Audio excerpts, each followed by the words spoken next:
Okay, അപ്പോൾ നമ്മളിന്ന് start ചെയ്യുന്നത് ഒരു സ്റ്റോറി, ദ ഗ്രീൻ ലീവ്സ് എന്ന് പറഞ്ഞ സ്റ്റോറിയാണ്. ഗ്രേസ് ഓർഗോട്ടിൻ്റെ ആണ് കേട്ടോ. അപ്പോൾ അതിൻ്റെ ഇൻട്രൊഡക്ഷൻ സെക്ഷനിൽ നോക്കുമ്പോൾ one of the few well known women writers from Kenya. അപ്പോൾ അതായത് കെനിയയിൽ വിമൻ റൈറ്റേഴ്സ് വളരെ കുറവാണ്. അപ്പോൾ അതിൽ വളരെ ചുരുക്കം പേര് കേട്ടവരുള്ളൂ. അതിലൊരാളാണ് ഗ്രേസ് ഓർഗോട്ട് എന്ന് പറയുന്നത്. ബോൺ 1930, ഡൈഡ് 2015 ആണ്.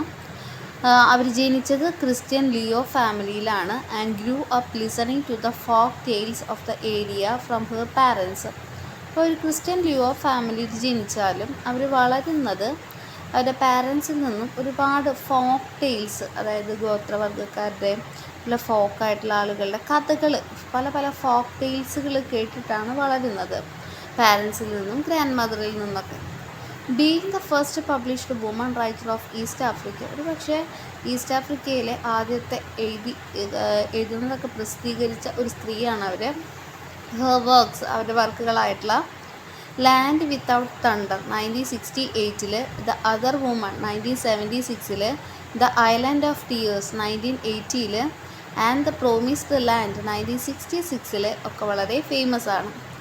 ക്രോണിക്കിൾ ദ ഫോക്ലോർ, അപ്പോൾ ഇതിലെല്ലാം നമുക്ക് കാണാൻ പറ്റും ഇങ്ങനെയുള്ള കെട്ടുകഥകൾ, അല്ലെങ്കിൽ ഫോക്ലോറായിട്ടുള്ള കഥകൾ, മിത്തോളജീസ്, അന്ധവിശ്വാസങ്ങൾ ഓഫ് ലുവോ പീപ്പിൾ, ആരുടെ ലുവോ പീപ്പിളിൻ്റെയാണ്. ആൻഡ് ദർ കൾച്ചറൽ കോൺഫ്ലിക്ട്സ്, അവരുടെ സാംസ്കാരികപരമായിട്ടുള്ള പ്രശ്നങ്ങൾ വിത്ത് ദ കൊളോണിയൽ റൂള്.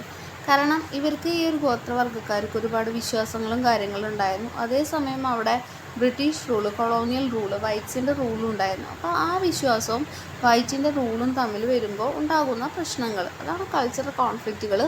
അതും നമുക്കിവിടെ കാണാമായിരുന്നു. Besides being a versatile writer, വളരെ ഫേമസ് ആയിട്ടുള്ള റൈറ്ററാണ്.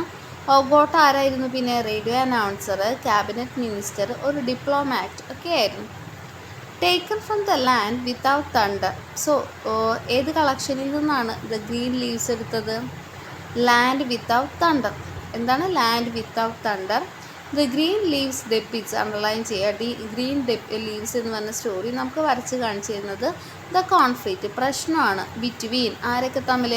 Traditional life of Luo clan, Luo വർഗത്തിൻ്റെ ട്രഡീഷണലായിട്ടുള്ള പരമ്പരാഗതമായിട്ടുള്ള ജീവിതവും അതേസമയം മോഡേൺ യൂറോപ്യൻ കൊളോണിയൽ ആയിട്ടുള്ള ലോസ്, നിയമങ്ങൾ, ഇവർ തമ്മിലുള്ള കോൺഫ്ലിക്റ്റ് ആണ് ഈ ഒരു ഷോർട്ട് സ്റ്റോറിയിൽ നമുക്ക്, അല്ലെങ്കിൽ ഈ ഒരു സ്റ്റോറിയിൽ നമുക്ക് കാണാനായിട്ട് പറ്റുക. With her exquisite storytelling, നല്ല രീതിയിലൊരു കഥ പറയുന്നുണ്ട്. Ogot weaves a tapestry of human emotions. Ogot നമുക്കൊരു നീണ്ട നിര തന്നെ മനുഷ്യൻ്റെ ഫീലിങ്സിനെ കുറിച്ച്, ഇമോഷൻസിനെ കുറിച്ച് വരച്ച് കാണിച്ചു തരുന്നുണ്ട്. കൾച്ചറൽ ക്ലാഷ്, സാംസ്കാരികപരമായിട്ടുള്ള പ്രശ്നങ്ങൾ, അതുപോലെ തന്നെ ഡീപ്പ് റൂട്ടഡ് കണക്ഷൻ, വളരെ ആഴത്തിലുള്ള ബന്ധം ബിറ്റ്വീൻ പീപ്പിൾ ആൻഡ് നേച്ചർ, മനുഷ്യനും പ്രകൃതിയുമായിട്ട്, അതൊക്കെ. നിയാഗർസ് ഡെത്ത് ഫോളോഡ് ബൈ ദ, നിയാഗറാണ് ഇതിലത്തെ മെയിനായിട്ടുള്ള hero.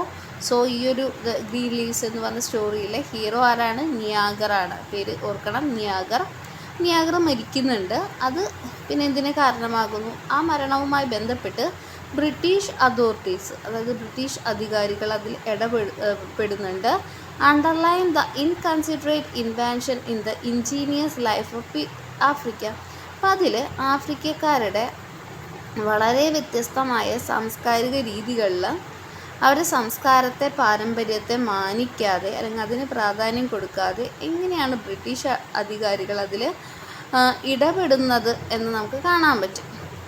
As carried out by the open friction. അപ്പോൾ അതൊരു ഓപ്പൺ ഫ്രിക്ഷൻ, ഒരു വലിയൊരു പ്രശ്നത്തിന് കാരണമാവാണ്. ആര് തമ്മിൽ? ഒലീലിയോ എന്ന് പറഞ്ഞാൽ ആരാണ്? അവരുടെ ആ ഒരു ക്ലാനിൻ്റെ മൂപ്പൻ എന്നൊക്കെ പറയില്ലേ നമ്മൾ, തലവൻ എന്നൊക്കെ പറയില്ലേ, ആ തലവനാണ് ഒലീലിയോയും തമ്മിൽ, അതുപോലെ തന്നെ യൂറോപ്യൻ പോലീസ് ഓഫീസറും തമ്മിലുള്ള ഒരു പ്രശ്നത്തിന് കാരണമാവാണത്. Okay. Nyamundi song of morning. ആരാ ന്യാമുണ്ടി? നിയാഗറിൻ്റെ വൈഫാണ്. നിയാഗറിന് 2 ഭാര്യമാരാണ് ഉള്ളത്. അതിലൊരു ഭാര്യയാണ് ഇത് ന്യാമുണ്ടി. അപ്പോൾ അതും അതിലത്തെ ഒരു ട്രഡീഷനാണ്. അവിടെ ഒരു വിവാഹമല്ല, അതിൽ കൂടുതൽ ചെയ്യാമെന്നുള്ള ഇതാണ്. അപ്പം ന്യാമുണ്ടിയുടെ എന്ത് കാണാം? സോങ് ഓഫ് മോർണിംഗ്, വിലാപകാവ്യം, ഭർത്താവ് മരിച്ചതിലുള്ള വിഷമം കാണാൻ പറ്റും. ഇൻ ദ എൻഡ്, ഈ സ്റ്റോറിയുടെ അവസാനം, sheds light on the multiple levels of oppression faced by African women. അപ്പോൾ നമുക്ക് അത് കാണിച്ചു തരുന്നത് ആഫ്രിക്കയിലെ സ്ത്രീകൾ അനുഭവിക്കേണ്ടി വരുന്ന 2 രീതിയിലുള്ള അടിച്ചമർത്തലാണ്. ഒന്നാമത്തെ എന്താണ്, അവർ ആഫ്രിക്കക്കാരാണ്, കറുത്ത വർഗ്ഗക്കാരാണെന്നുള്ള അടിച്ചമർത്തൽ. രണ്ടാമതായിട്ട് എന്താണ്, അതിൽ തന്നെ അവരൊരു സ്ത്രീയാണെന്നുള്ള അടിച്ചമർത്തൽ. അങ്ങനെ ഡബിൾ ഓപ്പറേഷനാണ് അവർക്കുള്ളത്, ആഫ്രിക്കൻ വിമൻ ഉള്ളത്. In the structures of patriarchy both native and or foreign. കാരണം എന്താ, അവിടെ അത്രയും പാട്രിയാർക്കൽ സൊസൈറ്റിയാണ്. നേറ്റീവ് പരമായിട്ട് നോക്കിയാലും ഫോറിൻ പരമായി നോക്കിയാലും അവർക്ക് ഒരുപാട് ഓപ്പറേഷനാണ് ഉള്ളത്. Apart from narrating how mankind is inextricably linked to greed, അതിനൊക്കെ പുറമെ ഈ കഥ നമുക്ക് മനസ്സിലാക്കി തരുന്നത് എങ്ങനെയാണ് ഒരു മനുഷ്യൻ ലിങ്ക് ചെയ്യുന്നത്, അവൻ എന്തൊക്കെയാണ് അവൻ്റെ പ്രശ്നങ്ങൾ, എങ്ങനെയൊക്കെയാണ് ഒരു മനുഷ്യൻ ഗ്രീഡ്, അത്യാഗ്രഹം, അതുപോലെ തന്നെ ക്രൈം, കുറ്റകൃത്യം, സൂപ്പർസ്റ്റിഷൻ, അന്ധവിശ്വാസങ്ങളുമായിട്ട് ലിങ്ക് ചെയ്യുന്നതെന്ന് വളരെ ഇമ്പോർട്ടൻ്റ് ആണ് കേട്ടോ അല്ലേ. ദ റൈറ്റർ ഓൾസോ എക്സ്പ്ലോർസ്, എഴുത്തുകാരി മറ്റൊരു കാര്യം കൂടെ നമുക്ക് പറഞ്ഞു തരുന്നത് തീംസ് ഓഫ്, എന്തൊക്കെ തീമാണ്, ട്രഡീഷണൽ ജെൻഡർ റോൾസ്, ഓരോ പരമ്പരാഗതമായിട്ടും ഓരോ ജെൻഡറിനും, പുരുഷന് ഇന്ന റോള്, സ്ത്രീക്ക് ഇന്ന റോള് എന്ന് പറയുന്ന ആ റോള് കൊടുക്കുക എന്ന തീമിനെ കുറിച്ചും ഇതിൽ പറയുന്നുണ്ട്. അതുപോലെ തന്നെ എന്താ, and family relationship of their clan, കുടുംബ ബന്ധങ്ങൾ, പോളിഗമി എന്ന് പറഞ്ഞാൽ എന്താ, ഒന്നിൽ കൂടുതൽ വിവാഹം, was considered as A symbol of man social status, അത് പുരുഷൻ്റെ വലിയൊരു സോഷ്യൽ സ്റ്റാറ്റസ് ആയിട്ടാണ് പോളിഗമീനെ അവിടെ കാണുന്നത്. അതൊക്കെ നമുക്കത് കാണാം. നെക്സ്റ്റ് ടെക്സ്റ്റിലേക്ക് നോക്കുമ്പോൾ ഇതൊരു വലിയ അത്യാവശ്യം ലെങ്ത് ആയിട്ടുള്ള സ്റ്റോറിയാണ്. അപ്പോൾ ഞാനൊരു 2 ക്ലാസ്സൊക്കെ ആയിട്ടാണ് ഇത് പറയുന്നത്. പക്ഷേ ഈ ഒരു ടെക്സ്റ്റ് നമുക്ക് സ്റ്റാർട്ട് ചെയ്യാം. ഇറ്റ് വാസ് എ ഡ്രീം, ഒരു സ്വപ്നം പോലെ. Then the sounds grew louder, പിന്നെ ആ സ്വപ്നത്തിൽ കേട്ട ശബ്ദം ഉറക്കനെ ആവുകയാണ്. Nyagar threw the blanket off his ears and listen, ആ സമയത്ത് നമ്മുടെ കഥയിലെ ഹീറോ ആയിട്ടുള്ള നിയാഗർ ബ്ലാങ്കറ്റ് ഊരി കേൾക്കുകയാണ്, ചെവി ശ്രദ്ധിക്കുകയാണ്. Yes he was right, heavy foot step and voices were approaching. അപ്പോൾ നിയാഗറിന് മനസ്സിലായി അത് സ്വപ്നമൊന്നുമല്ല, അത് ഹെവി ആയിട്ടുള്ള കാലടിയുടെ ശബ്ദങ്ങളാണ്, ആരുടെയോ, അതുപോലെ തന്നെ ശബ്ദത്തിൻ്റെയും, അതങ്ങനെ അടുത്തടുത്ത് വരുന്ന പോലെ. He turned round to wake up his wife, ഈ ശബ്ദം കേട്ടപ്പോൾ ഭാര്യനെ എഴുന്നേൽപ്പിക്കാനായിട്ട് നോക്കുകയാണ് നിയാഗർ. ഷി വാസ് നോട്ട് ദർ, പക്ഷെ ഭാര്യ അവിടെ ഉണ്ടായിരുന്നില്ല. ഹി ഗോട്ട് അപ്പ്, ഇയാൾ എഴുന്നേറ്റു and rushed to the door, വാതിലിൻ്റെ അടുത്തേക്ക് ഓടി. ഇറ്റ് വാസ് അൺലോക്ക്ഡ്, അത് അടച്ചിട്ടുണ്ടായിരുന്നില്ല. വേർ വാസ് നിയാമുണ്ടി ആരാ, നിയാഗറിൻ്റെ ഭാര്യയാണ്. എവിടെയാണ് Nyamundi? How could she slip back to her hut so quietly, എങ്ങനെയാണ് അവൾക്ക് ആ അവരുടെ കുടിലിൽ നിന്നും പതുക്കെ പോകാൻ സാധിച്ചത്? ഹി വണ്ടേഡ്, ഇതൊക്കെ ആലോചിച്ചപ്പോൾ നിയാഗറിന് ഭയങ്കര അത്ഭുതം തോന്നി. I have told her time again never to leave my hut without waking me up to bolt the door. പലവട്ടം ഞാൻ അവളോട് പറഞ്ഞിട്ടുണ്ട്, ആരോടും പറയാണ്ട് വാതിലടയ്ക്കാതെ പോവരുത്, എന്നെ വിളിച്ച് വാതിലടപ്പിച്ചിട്ടേ പോകാൻ പാടുള്ളൂ എന്ന്. She will see me tomorrow എന്ന് പറഞ്ഞാൽ അവൾക്ക് ഞാൻ നല്ല പണിഷ്മെൻറ്റ് കൊടുക്കുന്നതാണ്. അപ്പോൾ അത് പുരുഷ മേധാവിത്വത്തെയാണ് അവിടെ കാണിക്കുന്നത്. ഭാര്യ ഭർത്താവിൻ്റെ ആജ്ഞകൾ അനുസരിക്കണമെന്നൊരു രീതിയിൽ പാട്രിയാർക്കൽ സൊസൈറ്റിയാണ് അതിൽ. She will see me tomorrow എന്ന ലൈനിൽ കാണുന്നത്. എറോ the noise was quite close now, ശബ്ദം കൂടി വരികയാണ്. അബൌട്ട് 30 yards away, വെറും 30 yards away, അത്രയും ശബ്ദം അടുത്തടുത്ത് വരുന്നു. Nyagar put a sheet round his well developed body, എന്തോ ഒരു ഷീറ്റ് ശരീരത്തിൽ ധരിച്ചു. ഫംബിൾഡ് ഫോർ ഹിസ് സ്പിയർ, എന്നിട്ട് സ്പിയർ, കുന്തവും, ക്ലബ്ബ് എന്ന് പറഞ്ഞാൽ അവരുടെ ആയുധമാണ് കേട്ടോ club. And then left the hut, അങ്ങനെ ആയുധങ്ങളൊക്കെ ആയിട്ട് ഹട്ട് വിട്ടു. പിറ്റി a group was running towards his gate, ഒരു ജനക്കൂട്ടത്തിൻ്റെ ഒരു ഗ്രൂപ്പ് ഇയാളുടെ വീടിൻ്റെ ഗേറ്റിൻ്റെ മുന്നിൽ കൂടെ ഓടുന്നുണ്ട്. ഹി ഓപ്പൺ ദ ഗേറ്റ്, തുറന്നു. And hid by the fence, എന്നിട്ട് അത് ആ ഒരു വെയിലി, അതാണ് ഈ ഗേറ്റ് കേട്ടോ, ആ വെയിലി വെച്ച് അടയ്ക്കുകയാണ്. Nyagar did not want to meet the group directly, നിയാഗറിന് ഈ ഗ്രൂപ്പിൽ നേരിട്ട് ചേരണമെന്ന് ആഗ്രഹം ഉണ്ടായിരുന്നില്ല. As he was certain some dangerous person was being pursued, കാരണം അയാൾ വിചാരിച്ചത് ഏതോ ഒരു ഡേഞ്ചറസ് ആയിട്ടുള്ള അപകടകാരിയായിട്ടുള്ള മനുഷ്യനെ കൊല്ലാനായിട്ട് പോകുന്ന പോലെയാണ് തോന്നിയത്. അപ്പോൾ ഡയറക്റ്റായിട്ട് ഈ ഗ്രൂപ്പിൻ്റെ കൂടെ കൂടിയില്ല. 3 or 4 men ran past the gate, ആ സമയത്താണ് 3-4 പേര് ഈ ഒരു ഗേറ്റിൻ്റെ മുന്നിൽ കൂടെ ഓടിയത്. ആ 4 പേർക്ക് അല്ലെങ്കിൽ 3 പേർക്ക് പിറകിലായിട്ട് ലാർജർ ഗ്രൂപ്പ് ഫോളോ ചെയ്യുന്നുണ്ട്. He emerged from his hiding place and then followed him. അപ്പം നിയാഗർ ഈ ഒളിച്ചിരുന്ന സ്ഥലത്തു നിന്ന് മാറി ഈ വലിയ ജനക്കൂട്ടം ഉണ്ടല്ലോ അവരുടെ കൂടെ കൂടി. These bastards took all my 6 bulls. He heard one voice cursing. ആ സമയത്ത് ആരോ പറയുന്നത് കേട്ടു, ഈ ബാസ്റ്റഡുകൾ, ഇത് കുറ്റം പറയുന്നതാണ്, എൻ്റെ 6 കാളകളെ എടുത്തു. അപ്പോൾ അത് ഉറപ്പാണ് ഈ ആദ്യം ഓടിയ 3 പേരെന്ന് പറഞ്ഞ കള്ളന്മാരാണ്, അവരെ പിടിക്കാനാണ് ബാക്കിയുള്ള ജനക്കൂട്ടം ഓടുന്നത്. Don't worry, they will pay for it. Okay, വിഷമിക്കേണ്ട, അവർക്ക് അതിനുള്ള വില കൊടുക്കേണ്ടി വരും, മറ്റൊരാൾ പറഞ്ഞു. Nyagar had caught up with the pursuing crowd. ഈ ക്രൗഡിൻ്റെ കൂടി Nyagar he now realise that the 3 or 4 men he had seen run past his gate were cattle thieves. കന്നുകാലിനെ കട്ടെടുത്തവരാണ് ആ 3 പേരെന്ന് നിയാഗറിന് മനസ്സിലായി. They rounded a bend. About 30 yards away were 3 figures who could not only be the thieves. കള്ളന്മാർ. They must not escape, a man shouted. ഒരിക്കലും അവർ രക്ഷപ്പെടരുതെന്ന് പറഞ്ഞു. They will not, crowd answered. ഇല്ല, അവർ രക്ഷപ്പെടില്ല എന്ന് പറഞ്ഞു. The gap was narrowing. അങ്ങനെ ഈ കള്ളനും ഈ ക്രൗഡും തമ്മിലുള്ള ഗ്യാപ്പ് കുറഞ്ഞു. The young moon had disappeared and it was quite dark. അവിടെ ഉണ്ടായിരുന്ന ആ നിലാവും നഷ്ടപ്പെട്ടു, ഭയങ്കര ഇരുട്ടായി. Don't throw a spear, an elder warned. ആരും കുന്തെറിയരുതെന്ന് പറഞ്ഞു, കാരണം അത് മിസ് ചെയ്ത് കഴിഞ്ഞാൽ അവർ എന്ത് ചെയ്യും, അത് അവർ തന്നെ എടുത്തത് തിരിച്ചറിയാൻ കാരണമാകും. The thieves took the wrong turn. തീവ്സിന് പക്ഷെ വഴി തെറ്റി, അവർ ആ ബ്രിഡ്ജ് മിസ് ചെയ്തു, പാലം മിസ് ചെയ്തു. അക്രോസ് ദ റിവർ ഓപ്പോക്ക്, അത് ഇമ്പോർട്ടൻ്റ് ആണ്, റിവർ ഓപ്പോക്കിൻ്റെ അവിടെയുള്ളത്. Which separated the people of Masala from those of Mirogi. പക്ഷെ അവർക്ക് വഴി തെറ്റി. അതിന് പകരമായിട്ട് അവരെന്താ ചെയ്തത്, അവർ വലതുഭാഗത്തേക്കാണ് പോയത്. While attempting to cross the river. അങ്ങനെ റിവർ ക്രോസ് ചെയ്യാൻ ശ്രമിക്കുന്ന സമയത്ത് they suddenly found themselves in a whirlpool. അവർ വെള്ളത്തിൽ വീണു. Hastily they scrambled out of water. വെള്ളത്തിൽ നിന്ന് കയറാൻ ശ്രമിക്കുകയാണ്. Arrow a cry man went from the pursuers. അവർ രക്ഷപ്പെടാനായിട്ട് അവർ കരയുന്നൊക്കെയുണ്ട്. Before the thieves could find a safe place at which to cross the river the crowd was upon them. രക്ഷപ്പെടാൻ പറ്റുന്നതിന് മുമ്പ് ക്രൗഡ് അവിടെ ചെന്നു. വിത്ത് ദെയർ ക്ലബ്സ്, ആയുധങ്ങളെടുത്ത് they smote the thieves to the ഗ്രൗണ്ടിലേക്ക് ഇതാക്കുകയാണ്. The air was filled with howls of captured man. പിടിച്ച് അവരിങ്ങനെ ഉറക്കെ കരയുന്നൊക്കെയുണ്ട്. പക്ഷെ ക്രൗഡ് ഒരു രീതിയിലുള്ള അനുകമ്പയും കാട്ടിയില്ല. ഡ്യൂറിങ് ദ സ്കഫിൾ, അങ്ങനെ ആ ഒരു തല്ലുകൂട്ടത്തിൻ്റെ ഇടയ്ക്ക് ഒരു തീഫ് രക്ഷപ്പെട്ടു. And disappeared into the thick bush by the river. റിവറിൻ്റെ അടുത്ത് ബുഷ് ഉണ്ടായിരുന്നു, അവിടേക്ക് രക്ഷപ്പെട്ടു. അപ്പോൾ പലരും പറയുന്നുണ്ട് ഫോളോ ഹിം, പിന്തുടരുമെന്ന് ഒരാൾ ഷൗട്ട് ചെയ്യുന്നുണ്ട്. 3 men ran in direction in which he had disappeared. അപ്പോൾ 3 പേര് കാണാണ്ടായ ആദ്യത്തെ കള്ളൻ്റെ അടുത്തേക്ക് 3 പേര് പോയി. The bush was thick and thorny. ഭയങ്കര തിക്കായിട്ടുള്ള ബുഷായിരുന്നു. They stood still and listened. അവരവിടെ നോക്കി, ശബ്ദമൊന്നുമില്ല. They beat the bush. അവർ ബുഷ് അടിച്ചു റൗണ്ട് വിത്ത് ക്ലബ്ബുകൾ ഉപയോഗിച്ച്, എന്നിട്ടും ശബ്ദമില്ല. He had escaped. അയാളെ രക്ഷപ്പെട്ടിട്ടുണ്ടാവും.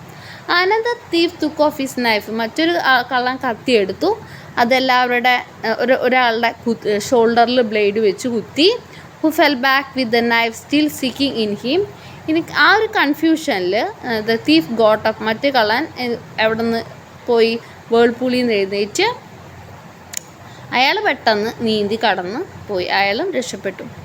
നിയാഗർ plucked the knife out from the Omoro shoulder. ആ പോകുന്ന പോക്കിൽ കള്ളൻ ഒരാൾ കുത്തി ഷോൾഡറിൽ എന്ന് പറഞ്ഞില്ലേ, അതാണ് ഒമോറോ. ഒമോറോ ആരാണ്? നിയാഗറിൻ്റെ ഫ്രണ്ടാണ് കേട്ടോ. അപ്പോൾ ഒമോറോയുടെ ഷോൾഡറിൽ നിന്ന് നിയാഗർ അത് ഉരിയെടുത്തു. And put his hand over the wound to stop bleeding. അങ്ങനെ രക്തം സ്റ്റോപ്പ് ചെയ്യാൻ ശ്രമിക്കുകയാണ്. Omoro still shaken staggered to his feet and leaned on Niagar. Streaks out of blood were still coming. രക്തം വരുന്നുണ്ടായിരുന്നു. Okay, 1 thief was lying on the grass. ഇനി ഒരു കള്ളനുള്ളൂ. അയാൾ ആ പുല്ലിൽ കിടക്കുകയാണ്, ഗ്രോണി, അലറി വിളിച്ചുകൊണ്ട്, മുരളിക്കൊണ്ട്. As the other 2 had escaped. 2 പേരും രക്ഷപ്പെട്ടപ്പോൾ crowd were determined to make an example of this one. ഈ ഒരു കള്ളനെ ശരിയാക്കാമെന്ന് വിചാരിച്ചു. അവർ പല തവണ അടിച്ചു, ഹെഡിലും ചെസ്റ്റിലൊക്കെ. അയാൾ മുരളി അതായത് അയാളിങ്ങനെ ഭയങ്കര ശബ്ദങ്ങളുണ്ടാക്കി വേദനിച്ചിട്ട് ആംസും ലെഗ്സിലൊക്കെ. അത്രയും അടി അയാൾക്ക് കിട്ടി. Omoro raised his voice. Let not the enemy died in your hands. His spirit would rest upon our village. Let him give up the ghost when he had return to our huts. അപ്പോൾ Omoro പറഞ്ഞു, ഈ ഷോൾഡറിൽ കുത്തേറ്റ ആൾ പറഞ്ഞു, നമ്മുടെ ശത്രു ഇവിടെ മരിക്കണ്ട, നിങ്ങളുടെ കൈ കൊണ്ട് അല്ലെങ്കിൽ ഇവിടെ മരിക്കണ്ട. അങ്ങനെയാകുമ്പോൾ അയാളുടെ സ്പിരിറ്റ് ഈ ഒരു വില്ലേജിൽ റെസ്റ്റ് ചെയ്യട്ടെ. Let him give up the ghost, ആ ഒരു പ്രേതം അവിടെ വിട്ടു പോകട്ടെ, നമുക്ക് നമ്മുടെ ഹട്ടുകളിലേക്ക് തൽക്കാലം റിട്ടേൺ ചെയ്യാമെന്ന്. അങ്ങനെ അപ്പോൾ ക്രൗഡ് സമ്മതിച്ചു. അത് they tore green leaves from the, കാരണം അവരൊരു വിശ്വാസമാണ് മരണം കാണാണ്ട്, ഒരു കള്ളൻ്റെ മരണം കണ്ടത് ഭാഗ്യദോഷമാണ്, പിന്നെ കള്ള അവിടെ വിട്ടു പോവില്ല, അങ്ങനെയൊക്കെ. അപ്പം അതിന് വേണ്ടിയിട്ട് അവർ എന്ത് ചെയ്തു, അവർ ഗ്രീൻ ലീവ്സ് എടുത്തിട്ട് ഇയാൾ മരിച്ചു എന്നവർ ഉറപ്പിച്ചു. മൂന്നാമത്തെ കള്ള, ആ കള്ളൻ്റെ മേത്ത് ഈ ഗ്രീൻ ലീവ്സൊക്കെ പൊതിഞ്ഞു, പല പല മരങ്ങളിൽ നിന്നൊക്കെ ശേഖരിച്ചിട്ട്, and covering the victim completely, കള്ളനെ മൊത്തമായിട്ട് പൊതിഞ്ഞു. They would call the entire clan in the morning to come and bury him by river side എന്ന് പറഞ്ഞു. നാളെ രാവിലെ ആവട്ടെ എല്ലാ ഗോത്ര ക്ലാനിനെയും ഒരുമിച്ച് വിളിച്ചു വരുത്തി നമുക്ക് എന്ത് ചെയ്യാം, ഇയാളുടെ ബോഡി സംസ്കരിക്കാമെന്ന് പറഞ്ഞു. The men walked back home, അതും പറഞ്ഞ ആളുകളൊക്കെ പതുക്കെ വീട്ടിലേക്ക് പോയി. ഒമോറയുടെ shoulder had stop bleeding stop ചെയ്തു, അയാൾ നടന്നു. 2 ഫ്രണ്ട്സ് സപ്പോർട്ട് ചെയ്യുന്നുണ്ടായിരുന്നു. അങ്ങനെ വീട്ടിലെത്തി. It was still not light but eyes were by now except to the darkness. They reached the Niagar's home. The gate was still ajar. Remember to be early morning voice to. അങ്ങനെ പിറ്റേ ദിവസം early morning light വരുന്നേക്കാൾ മുമ്പ് ഒരു കൂട്ടം ആളുകൾ നിയാഗറിൻ്റെ വീടിൻ്റെ അവിടെ എത്തി. പക്ഷേ ഗേറ്റ് എന്താണ് ഓപ്പൺ തന്നെയായിരുന്നു. Remember to be early tomorrow, a voice told him, we must be on the scene to stop the women before they start going to the river. എല്ലാവരും ഓർമ്മപ്പെടുത്തി, ആ റിവർ സൈഡിലാണ് ഈ ബോഡി കിടക്കുന്നത്. അപ്പോൾ എത്രയും പെട്ടെന്ന് അതെടുത്ത് സംസ്കാരം നടത്തണം, കാരണം സ്ത്രീകളൊക്കെ നേരത്തെ ആ റിവറിലേക്ക് കുളിക്കാൻ വരുന്നതാണ് അതിന് മുൻപെന്ന്. പക്ഷേ ഇവിടെ എന്താ സംഭവിക്കുന്നത്, നിയാഗർ എൻറ്റേർഡ് ഹിസ് ഹോം. അപ്പോൾ ഈ ഒരു രാത്രിയിലത്തെ കാര്യമാണ് കേട്ടോ ഇനി പറയുന്നത്. രാത്രിയിൽ നിയാഗർ അയാളുടെ വീട്ടിൽ പോയി. While the others walk down without looking back, ബാക്കിയുള്ളവരും തിരിഞ്ഞു നോക്കാതെ അവരും വീട്ടിൽ പോയി. ദ വില്ലേജ് വാസ് ഹഷ്ഡ്, എല്ലാവരും ഉറങ്ങുകയാണ്. Women must have been awake but they dared not talk to their husbands whatever had happened. പക്ഷേ അങ്ങനെ ഹസ്ബൻഡുമാരൊക്കെ വീട്ടിലെത്തിയപ്പോൾ സ്ത്രീകളൊക്കെ എഴുന്നേറ്റുണ്ടാവും, പക്ഷെ അവർക്ക് ധൈര്യമില്ല ഭർത്താക്കന്മാരോട് ചോദിക്കാൻ എന്ത് പ്രശ്നമാണ് ഉണ്ടായെന്ന്. അപ്പോൾ അതും പാട്രിയാർക്കൽ സൊസൈറ്റിയും അവരുടെ കസ്റ്റമൊക്കെയാണ് കേട്ടോ. ഒരു കാര്യം എന്തായെന്ന് ഹസ്ബൻഡിനോട് ചോദിക്കാൻ ധൈര്യമില്ലാത്ത അവസ്ഥ. വാട്ട് എവർ ഹാഡ് ഹാപ്പൻ, എന്ത് തന്നെ സംഭവിച്ചാലും they thought they would hear about it in the morning. അവർക്കറിയാം പറയില്ല, അതുകൊണ്ട് നാളെ രാവിലെ അറിയാമെന്ന് വിചാരിച്ചു. Having satisfied themselves that their husbands were safely back, അവർക്ക് സമാധാനമായി, ഭർത്താക്കന്മാർ സുരക്ഷിതമായിട്ട് വീട്ടിലെത്തിയല്ലോ. അങ്ങനെ അവർ ഉറങ്ങി എന്ന് പറയാണ്. നിയാഗർ എൻറ്റർഡ് ഹിസ് ടൈം, അതേസമയം നിയാഗർ ഹട്ടിലെത്തി. Searched for his medicine bag തപ്പി, അങ്ങനെ അത് കണ്ടെത്തി. ഹി ഓപ്പൺഡ് ഇറ്റ്, തുറന്നു. എന്നിട്ട് അതിലൊരു ബാംബു കണ്ടെയ്നർ ഉണ്ട്, അതെടുത്തു. ഹി അൺകോർക്ക്ഡ് ദ കണ്ടെയ്നർ, തുറന്നു. And then scooped out some ash from it, അതിൽ നിന്ന് കുറച്ച് ആഷ് ചാരമെടുത്തു. He place the little on his tongue, കുറച്ചെടുത്ത് നാക്കിൽ വെച്ചു. എന്നിട്ട് അത് മിക്സ് ചെയ്തു സലൈവ, തുപ്പലവുമായിട്ട്. ആൻഡ് ദെൻ സോളത്, എന്നിട്ടത് വിഴുങ്ങി. He put some on his palm, കുറച്ച് കയ്യിൽ വെച്ചു, കൈയിൻ്റെ ഉള്ളിൽ, കൈവെള്ളയിൽ. And blew it in the direction of the ഗേറ്റിൻ്റെ അവിടേക്ക് അത് ഊതി. As he replace the bamboo container in the bag, വീണ്ടും അത് ബാഗിൽ വെച്ചു. His heart felt a peace. അപ്പോൾ അതൊരു വിശ്വാസമാണ്, ഒരു മരണം കണ്ടിട്ട് വന്നതാണ്. അപ്പോൾ ആ ഒരു ആത്മാവ് കൂടെ പോരാണ്ടിരിക്കാൻ, ആത്മാവ് അവിടെ ചുറ്റിപ്പറ്റി നടക്കാണ്ടിരിക്കാൻ ചെയ്യുന്ന ഒരു സൂപ്പർസ്റ്റിഷൻ, അവരുടെ ഒരു വിശ്വാസമെന്നോ അന്ധവിശ്വാസമെന്നോ പറയാം. ഓക്കെ, അടുത്ത എന്താ സംഭവിക്കുന്നത്, he sat on the edge of his പിന്നെന്താ, he sat on the edge of his mouth. ഇത്രയും പറഞ്ഞുകൊണ്ട് ബെഡിലിരുന്നു. He started to remove his cloth, വസ്ത്രം മാറുകയാണ്, മൈൻഡ് മാറ്റി. Instead he just sat there, അവിടെ ഇരുന്നു. staring vacantly into space. Finally he made up his mind to go back to the dead man alone. അങ്ങനെ ആൾ വിചാരിക്കുകയാണ്, നിയാഗർ ഞാൻ വീണ്ടും ആരുടെ അടുത്തേക്ക് പോവാണ്, ഈ മരിച്ച കള്ളൻ്റെ അടുത്തേക്ക് പോകാനായിട്ട് മനസ്സ് തയ്യാറെടുക്കുകയാണ്. അപ്പോൾ ഇനിയും ഉണ്ട്, അത് ഒരുപാട് ലെങ്തിയാണ്, അടുത്ത ക്ലാസ്സിൽ കണ്ടിന്യൂ ചെയ്യാം കേട്ടോ. Okay, thank you.